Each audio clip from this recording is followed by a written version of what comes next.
देखते होतई हमारे उड़हिया बैठी के पिपरा के छाँव।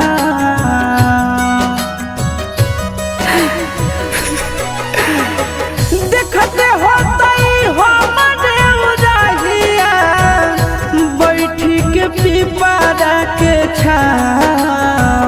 रुक रुक रुक अरे टरेनिया, रुक रुक रुक रे टरेनिया, ले ले चल जनुआ के गाँव।